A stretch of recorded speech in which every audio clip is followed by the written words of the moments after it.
आपने सभी को ये कहते सुना होगा कि सत्संग में जाओ, सत्संग में जाकर मन अच्छा हो जाएगा।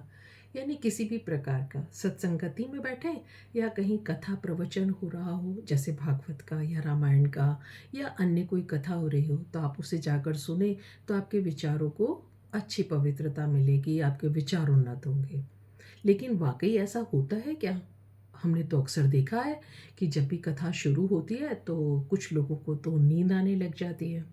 कुछ लोगों के विचार थोड़ी देर बाद ही इधर-उधर अपने काम में मगन हो जाते हैं या किसी चिंता में डूब जाते हैं। बहुत कम लोग ऐसे होते हैं जो उस कथा, उस सत्संग का लाभ पूरी तरह से उठा पाते हैं। इस बात को समझने के लिए एक छोटा-सा उदाहरण सुनते हैं।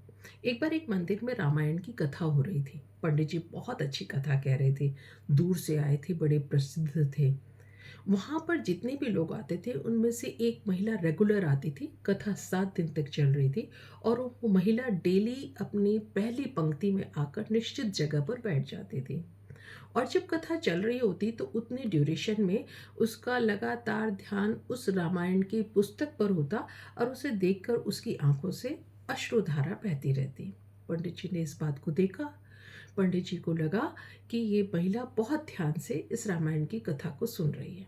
जब 7वें दिन कथा समाप्त हुई तो पंडित जी ने सारे लोगों के बीच में ही अनाउंस करा कि ये महिला बहन बहुत ध्यान से अपनी इस कथा का लाभ उठा रही थी। मैं सोचता हूँ कि इनको ही सबसे पहले प्रसाद देना चाहिए। यहाँ जितने भी लोग बैठे हैं मुझे उसमें ये सबसे महान नज़र आती हैं। जब उन्होंने प्रसाद देने के लिए उस बहन को बुलाया, उसको प्रसाद दिया तो उसके बाद वे पूछने लगे कि आपको बहन रामायण में से कौन-सा प्रसंग सबसे अच्छा लगा? आपकी जो लगन थी उसको देखकर ऐसा लगता है कि आपको बहुत अच्छा लग रहा था। अब भी वो महिला रो रही थी। वो बोली कि गुरुजी आप भागवत की कथा कह रहे थे कि रामायण की कथा कह रहे थे, मेरा इस पर बिल्कुल भी ध्यान नहीं था। मुझे तो पता ही नहीं चला। बस यहाँ सबने कहा कि तुम्हारे मन को शांति मिलेगी, इसलिए मैं आ जाती थी। अभी हाल ही में उस महिला के पति का स्वर्गवास हुआ था।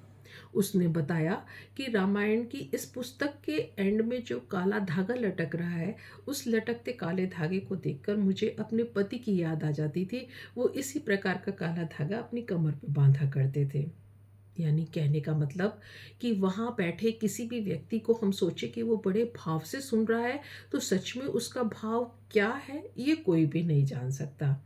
तो भागवत या रामायण किसी भी तरह की कथा में हम जाएँ या कोई और सत्संग सुन रहे हों, तो पूरी तरीके से लाभ उठाने के लिए हमें एकाग्रचित्त होना चाहिए, हमारा मन संतुलित होना चाहिए और हमें पूरे ध्यान से सुनकर उसका लाभ उठाना चाहिए।